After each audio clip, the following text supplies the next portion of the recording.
Good afternoon to all of you. How are you today? I hope you are all good and healthy. Isang smile muna dyan bago tayo magsimula. Ayan, diba? Mas lalo kayong nagiging guwapo at magaganda. Dahil dito sa APSI, we love happiness. So we will start our first lesson, which is product of two binomials using FOIL method. Let's start. The product of two binomials. Do you still remember our last lesson about the different types of polynomials? One of those is binomials. So binomials means, very good, it has two terms. So here, I will give you an example of binomials. X plus 4. So x plus 4 is an example of binomials. Since we need two binomials, I will add another binomials, x plus 2. Okay, now we already have two binomials. Now, how do we get the product? How do we get the product of these two binomials? So we will be using the FOIL method. Are you familiar with the FOIL method? So F stands for the first terms. O stands for the outside terms. I for inner terms.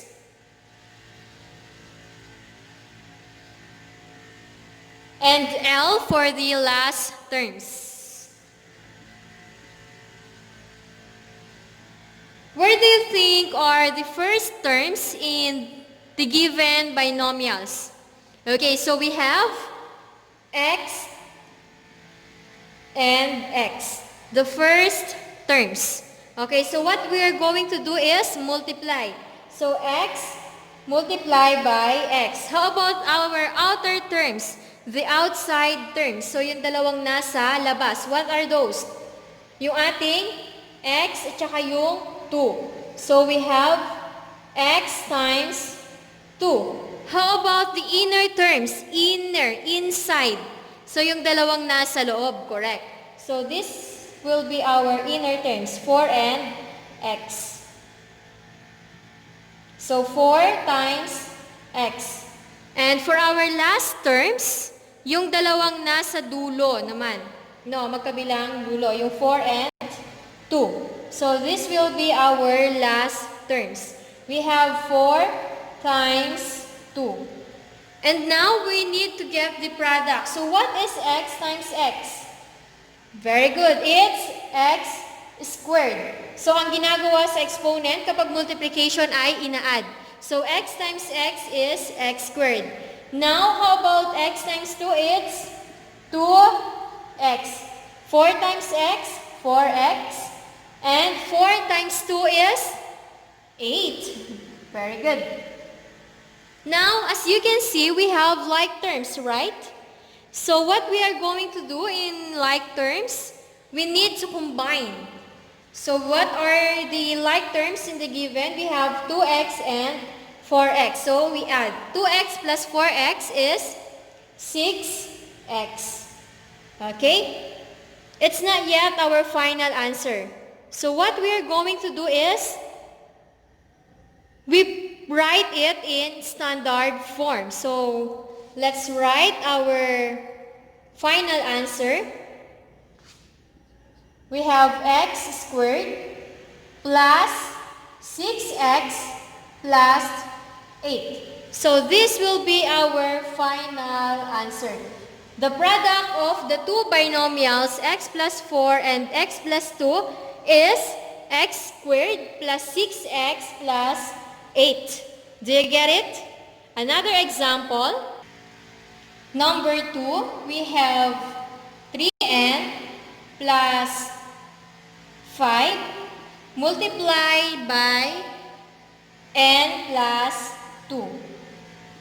So again, using FOIL method, our first terms is 3n times n. And then, our outer terms, we have 3n and 2. So, 3n times 2. How about our inner terms? Correct. We have 5 and n. So, 5 times n. For our last terms, we have 5 times 2. Now, we can get the product. What is 3n times n? It's 3n squared. Correct. How about 3n times 2? So, 3 times 2 is 6. 6n. How about 5 times n? It's 5n. Correct. How about 5 times 2? Very good. It's 10. And now, what is the next step? We need to combine like terms. What is the like terms? 6n and 5n. So, what is 6n plus 5n? Very good. It's 11n. And now we can write in standard form. Our final answer will be 3n squared plus 11n plus 10. So this will be our final answer. Do you get it? Is that clear? Okay, last example. For our last example, we have x minus 3 and x minus 7. So using FOIL method again. So our first terms, we have the x times x. So what is x times x? Very good, x squared. How about our outer terms? What is x times negative 7? It's negative 7x. Then our inner terms, the inside terms, we have negative 3 and x. What is negative 3 times x? It's negative 3x. And for our last terms, we have negative 3 times negative 21. When we multiply negative numbers, we come up with positive answer, correct? We have positive 21. And now you can combine like terms. So what are the like terms? We have negative 7x and negative 3x. O, balikan natin yung addition sa integers. Kapag pareho ang sign, we add and copy the common sign. Very good. Do you still remember that?